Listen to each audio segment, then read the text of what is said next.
ஒரு பலத்துக்கு நம்ம எல்லாரையும் விட்டுட்டான் சார்.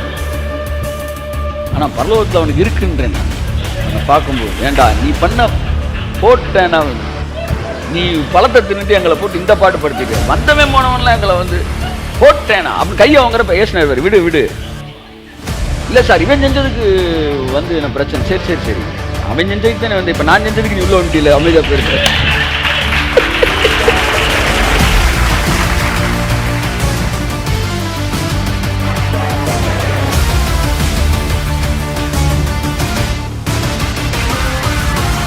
விலையின்றி விற்கப்பட்டீர்கள், வர்த்தன் தான் அவர் வந்து சொல்றாரு, பணமின்றி விற்கப்பட்டீர்கள்.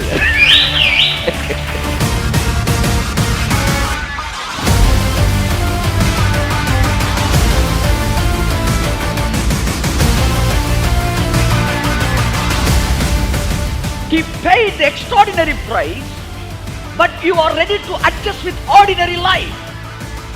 Why should you adjust with an ordinary life when he paid the extraordinary price? உனக்காக முழு கிரயத்தையும், எந்த கிரயம், தன் சொந்த குமாரனையே உனக்காக கொடுத்து உன்னை விலை கொடுத்து பிதா வாங்கி இருக்கும் போது எதற்காக ஒரு வியாதியுடன் இருக்கிற வாழ்க்கையை நீ அங்கீகரித்துக் கொள்கிறாய்?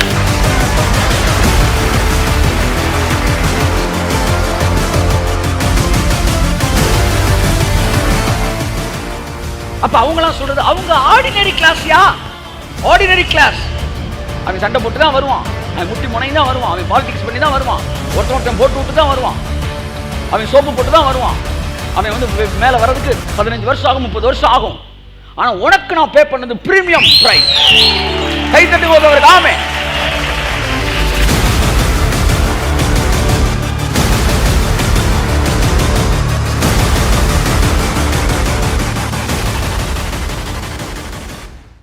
இயேசு கிறிஸ்துவின் நாமத்தினாலே உங்கள் எல்லோரையும் நான் வாழ்த்து வரவேற்கிறேன். இந்த ஞாயிற்றுக்கிழமை காலை வேளையிலே கர்த்தர் தாமே உங்களை அளவில்லாமல் ஆசீர்வதிப்பாராக. கரங்களை தட்டி கர்த்தர் நன்றி சொல்லுவோம். Praise God, praise God. பிசாசின் தந்திரங்கள் ஒன்று மன்னிப்பு. சபையானது இன்னும் மன்னிப்புக்குள்ளே தேவன் நினைக்கிற அளவு வரவில்லை என்பதுதான் உண்மை. சபை இன்னும் மன்னிக்க கற்றுக்கொள்ளவில்லை. சபை என்னைக்கு ரிலீஜியஸ் மைண்டில் இருக்குதோ அன்னைக்கு அது மன்னிக்கலன்னு அர்த்தம். அது உருண்டாலும், அது ஆடுனாலும் தேவனுடைய பார்வையில் இன்னும் அது ஒரு சாதாரண பேபி அந்த டைமில் இருக்குது. என்னைக்கு சபையானது மன்னிக்கிற இடத்துக்கு வருதோ அன்னைக்கு தான் பரலோகத்தில் இருக்கிற உங்கள் பிதா பூரணராய் இருக்கிறது போல நீங்களும் பூரணராய் மாறுகிறீர்கள். ஸோ உலகம் பைபிள் சொல்லுது, ரோமர் 8:19 நினைக்கிறேன், அந்த தேவ புத்திரர்கள் வெளிப்படுவதற்கு இந்த சர்வ சிருஷ்டி ஏகமாய் காத்திருக்கான். அப்போ புத்திரர்கள் வந்தால் தான் அந்த சாபங்கள்லாம் நீங்குமா பாருங்கள். அப்போ புத்திரர்கள் தான் வேணும். யார் புத்திரர்கள்? இயேசு மத்தேயு 5:6 சொல்கிறாரு, மற்றவர்கள் குற்றங்களை நீங்கள் மன்னிக்கும் போது பரலோகத்தில் இருக்கிற உங்கள் பிதாவுக்கு நீங்கள் புத்திரராய் இருக்கிறீர்கள். ஹல்லேலூயா. கரங்களை தட்டி கர்த்தருக்கு நன்றி சொல்லுவோம். ஸோ புத்திரன் ஆகிறதுக்கு நிறைய ஜெபிக்கணுமா சார், நிறைய உபவாசம் பண்ணணுமா சார்? அப்போ வந்து அவரை ஏற்றுக்கொண்டு எத்தனை பேரோ அத்தனை பேரும் பிள்ளைகள் ஆகிறார்கள். நீங்கள் எல்லாரும் பிள்ளைகள். அதில் இப்போ வந்து 200 பேர் இருக்குன்னா 200 பேரும் பிள்ளைகள், அதில் மாற்றமே இல்லை. ஆனால் புத்திரர்கள் 200 பேரும் புத்திரர்களா என்றால் அது கேள்விக்குரியது. எல்லா சபை இன்னைக்கு பிள்ளைகளாக இருக்கிறனால தான் உலகம் விடுவிக்கப்படாமல் இருக்குது. என்னைக்கு சபை உலகம் விடுவிக்கப்படும்? சபை புத்திரர்களாய் மாறும்போது உலகம் விடுவிக்கப்படும். அப்போ சபையெல்லாம் பிள்ளைகளாகவே இருக்குது. பிள்ளைகள் மன்னிக்கிற மனநிலை இல்லாதவர்கள் பிள்ளைகள். ஐயா நான் புத்திரனாக மாறுறதுக்கு என்ன சார் செய்யணும்? நான் நிறைய ஜெபிக்கணுமா, உபவாசம் பண்ணணுமா, இன்னும் என்னுடைய பரிசுத்தத்தின் அளவு கூட்டணுமா, இல்லை நான் வந்து இப்படி முழங்காலில் ஜெபிச்சுட்டு நாளைக்கு ஃபேன் லைனில் தொங்கி ஜெபிக்கணும், இப்படி என்ன பண்ணணும் நீங்கள் கொஞ்சம் விவரமாக சொல்லுங்கள் அப்படின்னு சொன்னீங்கன்னா நான் சொல்கிறேன், வந்து நீங்கள் புத்திரனாய் மாறுவதற்கு செய்ய வேண்டிய விஷயம் நீங்கள் மன்னிக்க கற்றுக்கொள்ள வேண்டும். மன்னிப்பது ராஜாவுக்கு மகிமை. ஸோ மன்னிப்பு என்பது ஒரு பெரிய வந்து ஒரு புத்திரனுக்கான அடையாளம். அது மட்டுமல்ல, மன்னிப்பது ஒரு ஆசீர்வாதமான ஒரு விஷயம். அதை பற்றி தொடர்ந்து நான் பேச போகிறேன். மன்னிக்காட்டி பிசாசோட தந்திரத்தில் நீங்கள் இருக்கிறீங்க. எல்லாத்துக்கும் மேலே மன்னியுங்கள் என்பது ஒரு காலிங் மட்டும் இல்லை, ஒரு வார்னிங். ஆமென் சொல்லுங்கள். மன்னிப்பது என்பது ஒரு வார்னிங். தேவன் தவறு செய்தவர்களை விட, எல்லாம் சொல்லுங்கள், சத்தமாக சொல்லுங்கள், அந்த தவறை மன்னிக்காதவர்கள் மீதுதான் அதிக வெறுப்புடன் இருக்கிறார். எல்லாம் சொல்லுங்க. தேவன் தவறு செய்தவர்களை விட அந்த தவறை மன்னிக்காதவர்களிடத்தில் தான் அதிக கோபத்துடன் இருப்பார். இப்படி சொல்லவா? தேவன் தவறு செய்த ஊழியர்களை விட, சொல்லுங்க, அதை கிரிட்டிசைஸ் பண்ணி சேனலில் ரிலீஸ் பண்ணுறான் பாருங்க, அவன் அதை மன்னிக்கலை. அதனால தான் அவன் பொது இடத்துக்கு கொண்டு வரான். அவன் மேலே தான் செம கோவத்தில் இருக்கிறார். வந்த உடனே அடி பெரம்பரம் எடுத்தோன்னு போடுங்க சார் போடுங்க சார் போடுங்க சார் போது அவன் நினச்சி இப்போ இவருக்கு தான் விழுக போகுதுன்னு கடைசியில் இந்த போடுறேன்டா அவனை அப்படின்னு பிடிச்சி அவனுக்கு தான் அடி விழுகும். ஏன் ஏன் ஏன் சார் இவ்வளோ கோவம் அப்படின்னா, நீ நீ நீ பேசுறதெல்லாம் பார்த்தா பயவில்ல ஒரு தப்பும் பண்ணாமலே நீ வளர்ந்த மாதிரி பேசுறியே. ஏண்டா நீ எவ்வளோ பெரிய அயோக்கியன்னு எனக்கு தாண்டா தெரியும். ஆமே, அண்ணனுக்கு தெரியாது, ஆனால் அப்பாவுக்கு தெரியும். நான் வந்து +2 படிக்கும்போது நான் ஸ்கூலுக்கு போயிட்டு டியூஷன் சென்டருக்கு போகிறப்ப தான் கொஞ்சம் இது கலர் ட்ரெஸ்லாம் போட்டு தலையை சீவிட்டே இருப்பேன்ல. சீவிட்டே இருக்கும்போது டப்புன்னு எங்கள் அண்ணன் பின்னாடி சப்புன்னு போடுவார் மண்டையில் அடித்து, என்ன படிக்கத்தானே போகிற, என்ன இவ்வளோ ட்ரெஸ்ஸு, மூத்தவர். உடனே அந்த அடி விழுந்த உடனே அடுத்து எங்கள் அப்பா வருவார், ஏய் மண்டை தலையில் ஏன்டா அடிக்கிற, இல்லை தலையை விழுந்தேன் சீவிட்டு, நீ என்ன பண்ண எங்களுக்கு தெரியாது போட அப்படின்னு. ஒரு சிலர் பெரிய நல்லகுடி நாணயம் மாதிரி இவர் 200 கேட்டார், அவர் 300 கேட்டார், இவர் புகையை போட்டார். நீ என்ன புகையை போட்டன்னு எனக்கு தெரியாதா? இன்றைக்கி வயசாகி பல்லுலாம் உதிர்ந்த பிறகு இவ்வளோ பேசுகிற, முடி நிறைச்ச பிறகு நீ இளமையில் என்ன ஆட்டம் ஆடின, ஏண்டா தெரிஞ்சே எவ்வளோ பண்ண, தெரியாமல் எவ்வளோ பண்ண, அம்புட்டும் அப்பாவுக்கு தெரியும். அதனால் அண்ணே ஒரு வேளை வெளியில் ஆக்டிங் கொடுக்கலாம், ஆனால் அப்பாவுக்கும் அனைத்தும் அறிவார். ஆமாம் ஆமாம், அதாவது இன்றைக்கி நீங்கள் பெரிய பெரிய வயசான பாஸ்டர்லாம் சொல்கிறீங்களே, அவங்க இளமையிலிருந்தெல்லாம் தெரியும், அவங்க அப்பா அவங்க அம்புட்டும் தெரியும். ஆனானப்பட்ட சபையோடைய பிரதான அப்போஸ்தலனாகிய பேதுருவையே தெரியுவியா? யாரு? பிரதான அப்போஸ்தலனாகிய பேதுருவே தெரியும். 14 நிருபங்களுக்கு மேலே எழுதுற பவுலையும் தெரியும். அவங்களே தெரியும், ஒன்றும் தெரியாதா? என்ன சொல்ல வரனா, மன்னிக்காத மனநிலை என்பது மிகுந்த கோபத்தை தேவனுக்கு ஏற்படுத்துகிறது. நீ கொஞ்ச நேரம் உன்னை சிந்திச்சு பார்த்தீங்கன்னா இவ்வளோ பேச்சு பேசுவேடா நீ. சரி, தப்பே செய்ய மாதிரி பேசுவாங்க பாருங்களேன், இல்லாத இல்லாவல்லாங்க அப்படி எப்படின்னு வாங்க.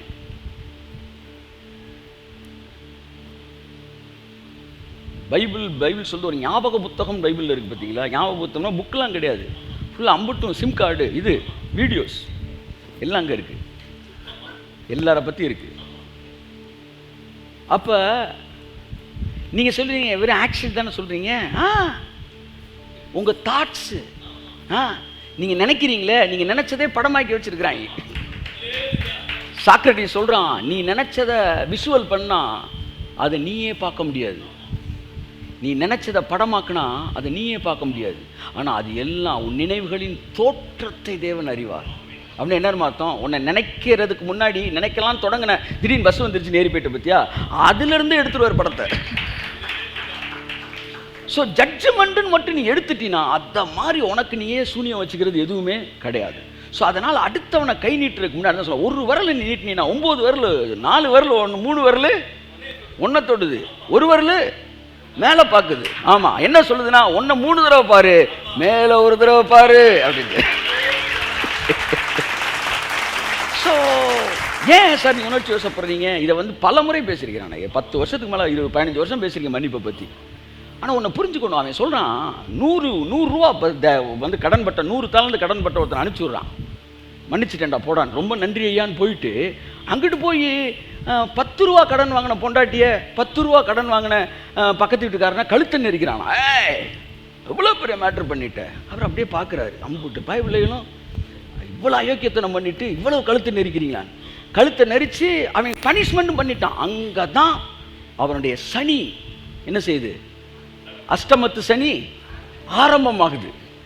என்னைக்கு ஒருத்தனை நீங்கள் பனிஷ் பண்ணுறீங்களோ அன்று துவங்குகிறது உங்கள் அஷ்டமத்து சனி.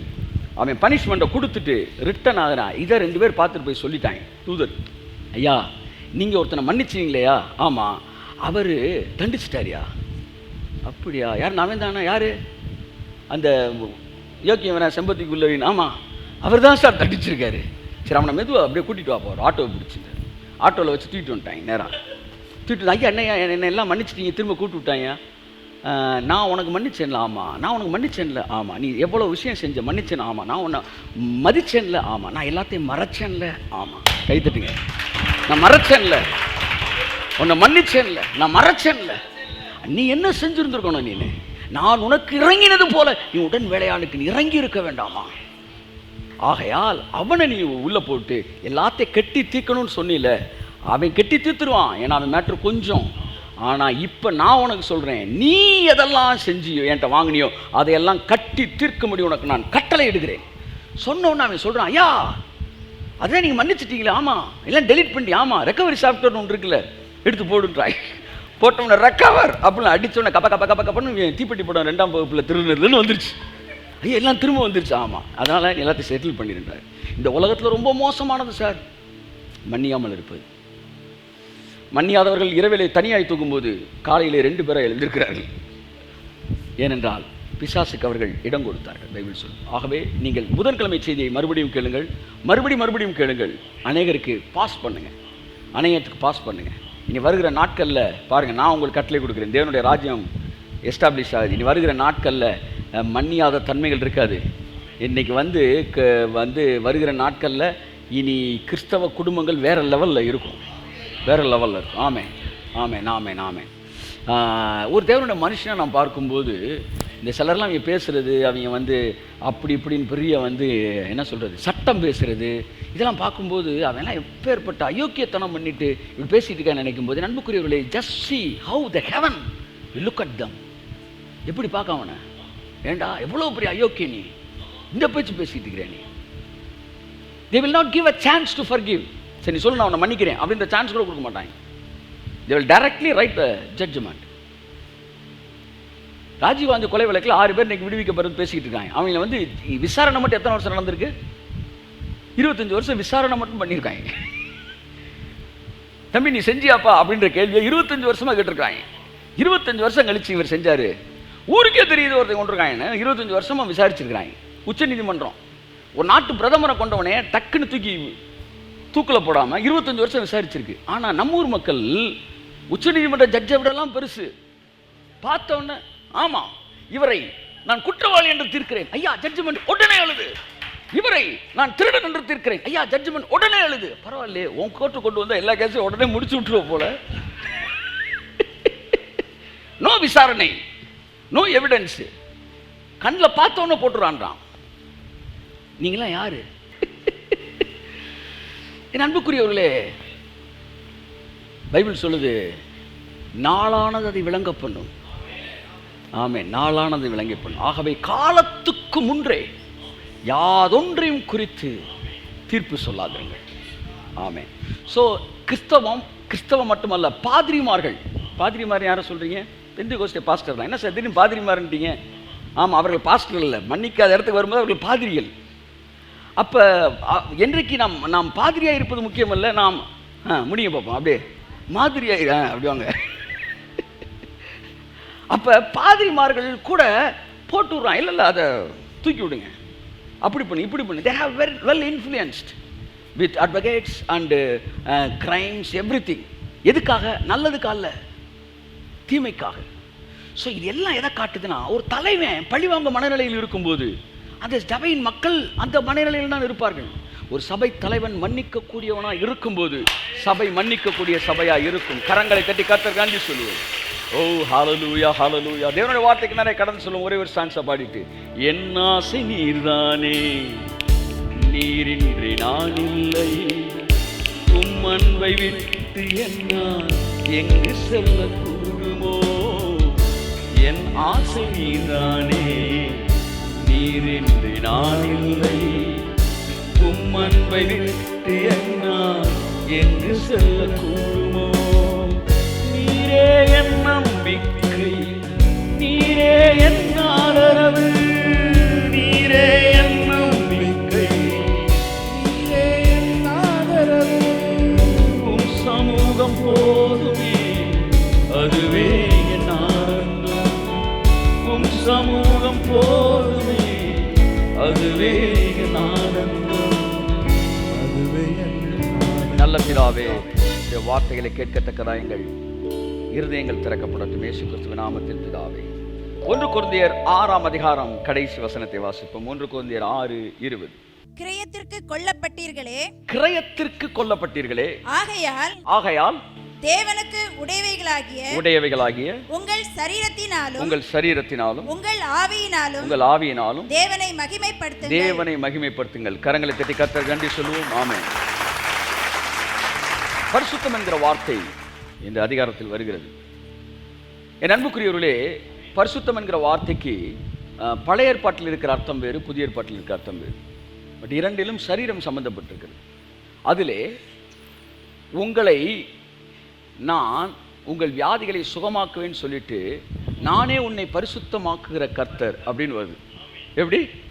உன் வியாதிகளை நான் சுகமாக்குறேன் அப்படின்னு சொல்லிட்டு, அடுத்த வசனம் நானே உங்களை பரிசுத்தமாக்குற கர்த்தர். அடுத்த வாரம் நான் அந்த ரெஃபரன்ஸ் கொடுக்குறேன். நானே உங்களை பரிசுத்தமாக்குறேன். என்னடா வியாதியை சுகப்படுத்துறதுக்கு பரிசுத்தமாக்குற கர்த்தர் அப்படின்னா, உன் சரீரத்தில் வியாதி இருந்தாலே உன் சரீரம் பரிசுத்தமாக ஆகணும் அப்படின்னு தான் அர்த்தம். அப்போ தேவன் பரிசுத்தமாக்குற கர்த்தர்னா உங்கள் சரீரத்தில் இருக்கிற பாவங்களை மட்டுமல்ல, உங்கள் சரீரத்தில் இருக்கிற வியாதிகளையும் நீக்கி உங்களை பரிசுத்தமாக்குகிற கர்த்தர். கையை தட்டுங்களேன். இந்த வசனத்தின்படி ஆமாம், நான் பரிசுத்தமான்னு சொல்லிகிட்டு இருக்க நிறைய என்ன சொல்ல, சியோன் பிரசங்கிகள் கூட பரிசுத்தம் இல்லாமல் தான் இருக்காங்க. ஏன்னா சரீரத்தில் சுகரு, ஃபிகரு, டகரு ஏதோ ஒன்று இருக்குது. The problem is not only figure and also sugar. அவங்க எதை சின்னுன்றாங்க. If you watch a figure, that is sin அப்படின்றாங்க. That's true, it's sin. Hagen சொன்னார், first look is temptation, second look is சின். ரெண்டாவது பார்வை நீ பார்த்துக்கிட்டாலே பாவம் செஞ்சுட்டான்றார் ஹேகன். எஸ், நாட் ஓன்லி ஒரு ரிதமிக்காக பேசுகிறேன், நீங்கள் ஒன்றே கலோக்கியில் எடுத்துக்க வேணாம். Not only figure and also sugar is சின். எத்தனை ஆமேன் சொல்லுங்க. ஆமேன். அப்போ சரீரத்தில் அதுவும் பாவமாக தான் அவர் பார்க்குறாரு. நீங்கள் செஞ்ச பாவம் அதெல்லாம் கிடையாது, அது ஒரு பாவம் அவருக்கு. அது அந்த சரீரத்தில் இருக்க, அதை வச்சு தான் ஒரு பில்லை போட்டுக்கிட்டு இருக்கேன். நீங்கள் இன்னும் புரியல எனக்கு. இல்லை எதுக்காக அது சரீரத்தில் இருக்க அப்படி வரமாட்டேன். அது சரீரத்தில் இருக்க கொஞ்ச நாளாக சுகரை துரத்தினாலே என் கூட இவ்வளோ நாள் இருந்தது, வேறு எப்படி துரத்தலாம் அப்படின்ற மாதிரி என்ன பார்க்குறீங்க. உங்கள் சரீரத்தில் இருக்கிற பலவீனம், என்ன வியாதி இருக்கக்கூடாது. அதுக்கு காரணம் என்னன்னா, நான் உங்களை பரிசுத்தமாக்குற கர்த்தர் அப்படின்றார். இங்கே ஒரு விஷயம் சொல்கிறார், உங்கள் ஆவியினாலே மாத்திரம் அல்ல, உங்களுடைய சரீரத்தினாலும் தேவனை என்ன செய்யுங்கள், மகிமைப்படுத்துங்கள். சரீரத்தினாலே, ஒரு பாடி. ஸோ உங்கள் பாடி க்ளோரிஃபை பண்ணணுமா கடவுளை. அப்படின்னா என்னன்னா, உங்களுக்கு மேலே ஒரு தேவன் இருக்கார். அந்த தேவன் உங்கள் ஆத்துமாவை ஆவியை ஆசீர்வதிக்கிறது மட்டுமல்ல, உங்கள் சரீரத்தையும் ஆசீர்வதிக்க விரும்புகிற கர்த்தர்.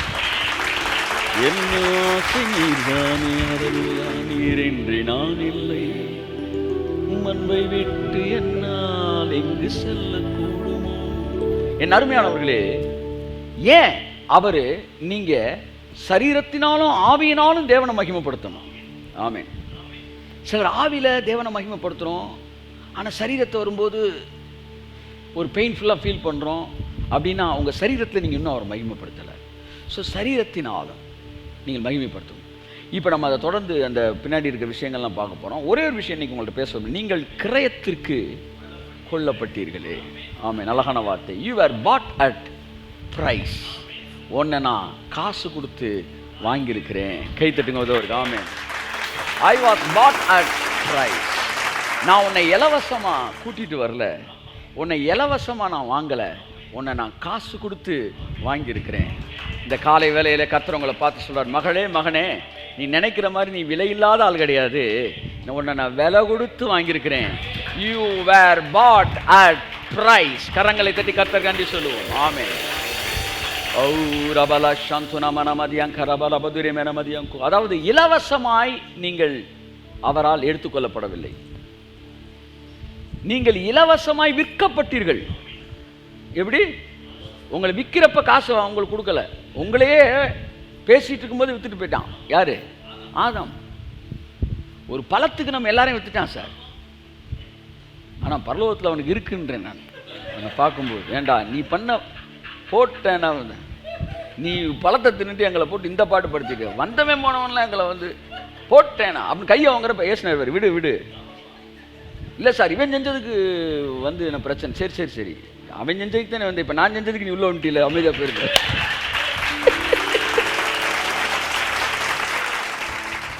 விலையின்றி மீட்கப்பட்டீர்கள், வருத்தம் தான்.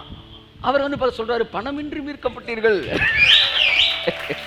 நீ எதுவும் கொடுத்தியான்றாரு. நான் ஒன்றும் கொடுக்கல ஆண்டவரே. நீ கொடுக்கல, விட்டுரு, நான் கொடுத்தேன்டா. உன்னை மீட்கிறதுக்கு நான் கொடுத்தேன். உன்னை முழு கரையும் கொடுத்து கர்த்தர் வாங்கியிருக்கிறார். You were bought at price. நீ காசு கொடுத்து வாங்கப்பட்டிருக்க, நீ இலவசமா வாங்கல, கிரயத்திற்கு கொல்லப்பட்டாய். அப்ப நான் ஒரு டிஷர்ட் ஒன்று போட்டு விட்டேன், சும்மா எப்படி இருக்குன்னு பார்ப்போன்ட்டு ஆன்லைனில். ஒரு 250 ரூபா 500 ரூபாய் 2 டிஷர்ட் தான். ஆனால் பார்க்க 500 ரூபான்னு வாங்கல, ஒரு ஒரு மாதிரி நல்லா இருந்துச்சு, ஆரஞ்சு கலரில் நல்லா இருந்துச்சு. சரி வாங்குவோம், விலை குறைந்தா இருந்தாலும் நம்ம வாங்குவோம். ஏன்னா வந்து இந்த ட்ரெஸ்ஸுக்கெலாம் போட்டால் நல்லாயிருக்கும். பட் அதை ரொம்ப நாள் நம்ம எதிர்பார்க்க முடியாது. ஆமாம், 4 வருஷம் கழிச்சு என்ன சார் நீ கொடுத்த டிஷர்ட் இப்படி ஆகி போச்சுன்னா, அவன் 4 வருஷத்தில் கம்பெனி இதாகி போச்சு, நீ கேட்டால் சார்ட்டா.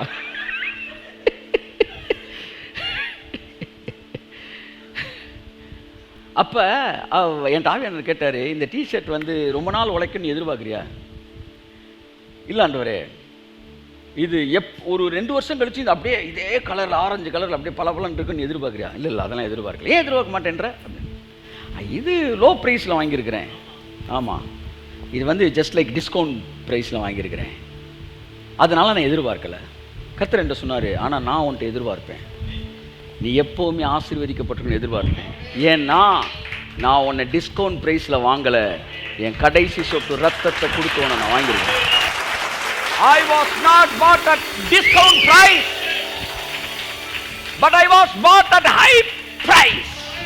The highest price, the last drop of His blood He shed for me. என்னை வாங்கிறதுக்கு அவர் கடைசி சொட்டு ரத்தத்தை கொடுத்திருக்கிறார். ஆகையால் உன்னிடத்திலே சகல ஆசீர்வாதங்கள் இருக்க வேண்டும் என்று அவர் எதிர்பார்ப்பதில் தவறு இல்லை. நீங்க புரிஞ்சுக்கணும், என்ன அவர் காசு கொடுத்து வாங்கியிருக்கிறாரு, அதனால பிசாசை என் மேல கை வைக்க உனக்கு அதிகாரம் இல்லை. அனனியால் சப்பீரால் என்று ஒருத்தர் இருந்தாங்க. அவங்க ஊழியர்களுக்கு கொடுக்கணும்னு ஒரு நிலத்தை, இந்த நிலத்தை விற்று இதை ஊழியத்துக்கு கொடுத்துருவோன்னு முடிவு எடுத்து அதை வித்துட்டாங்க. வித்துட்டு அந்த கரைய அமௌண்ட்டு ஒரு 10 லட்ச ரூபா வருதுன்னா அதில் ஒரு 4 லட்ச ரூபாய் எடுத்து வச்சுட்டு 6 லட்ச ரூபாய் கொடுத்தாங்க. உடனே இப்படி பார்த்தான் பேதுரு, நிலத்தை எவ்வளவுக்கு தான் விற்றீங்களா அப்படின்னா. நான் சொன்னேன், ஏன் 6 லட்சம் கொடுத்துருக்கோம்ல? இல்லைப்பா, நான் அதை கேட்கல, நிலத்தை எவ்வளவுக்கு தான் விற்றியா? தசமம் கொடுக்கும்போது, ஏன்பா சம்பளம் உனக்கு 1000 ரூபா கொடுத்துருக்க, 10,000 ரூபா தான் சம்பளமா? அது 45,000 ரூபா வருதா? 45 10 கபிரியல், இந்த 45க்கு 10 என்ன வருது? இவ்வளோ தான் சம்பளம் வாங்குறியா? இப்போ இதுதான் தசமம்னா இப்போ சம்பளத்தை இவ்வளோ மாற்றிடும்.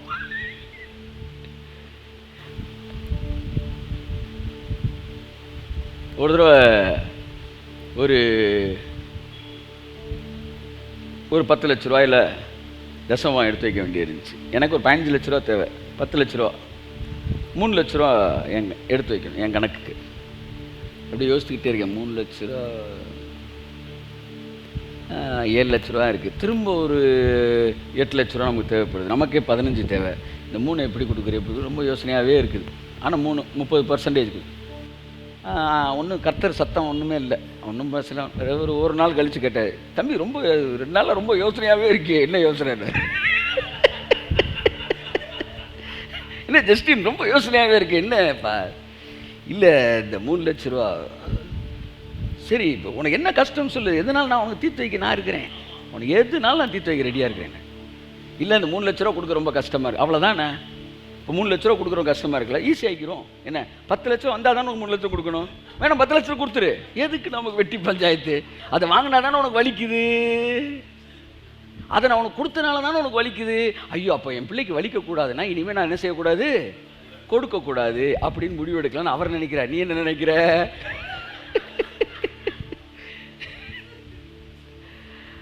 அப்போ ஒரு பங்கை வஞ்சித்து வச்சுட்டு மீதி காசை கொடுக்குறாங்க. இப்போ நான் காணிக்கை பற்றி பேசலைங்க, நான் கிரயத்தை பற்றி பேசியிருக்கிறேன். ஆனால் பேதுரு நிலத்தை எவ்வளோ கூட கிரயத்துக்கு வாங்க வித்த அதை சொல்கிறான். ஐயா 6 லட்ச ரூபா கொண்டு வந்திருக்கேன். எவ்வளவுக்கு வித்த? ஐயா 6 லட்சம் கொண்டு வந்திருக்கிறேன். அவனுக்கு கேட்க மாட்டேங்குது, கேட்காத மாதிரி நடிக்கிறேன். 6 லட்சம் கொண்டு வந்திருக்கேன், எவ்வளவுக்கு வித்த? சில நீ கேள்வி கேட்டால் சுற்றி வருவாங்க பாருங்க. அப்படின்னா அவன் பெரிய அயோக்கியன்னு அர்த்தம். நீ கேட்ட கேள்விக்கு நேரடியாக பதிலே சொல்ல மாட்டேன். எவ்வளவுக்கு வித்த அப்படின்ற அவன் வந்து ஒரு பங்கை ஒழிச்சு வச்சுட்டு. அப்ப என்ன இந்த இடத்துல பார்க்குறோம்னா, டெவில் இயேசு உனக்காண்டி முழு கிரயத்தையும் கொடுத்து உன்னை வாங்கியிருக்கும் போது, அப்போ முழு கிரயத்துக்கான பொருளை அவன் தரணும்ல. ஒரே ஒரு சுகர், ஒரே ஒரு ப்ரெஷர் அப்படின்ற ஒரு வியாதியில மட்டும் அந்த கொடுக்கப்பட்ட கிரயத்துக்கான பதிலை உனக்கு கொடுக்காம உன்னை வஞ்சிச்சு, உன்னை ஏமாற்றி உன் சரீரத்தில் ஓரத்தில் உட்காந்துக்கிட்டு இருந்தான்னா, பேதுரு எப்படி முழு கரையும் வந்து நிற்கணுன்றானோ அப்படி தேவன் முழு கரையத்துக்கான ஆசீர்வாதம் சரீரத்தில் இருக்கணும் என்று தேவன் விரும்புகிறார்.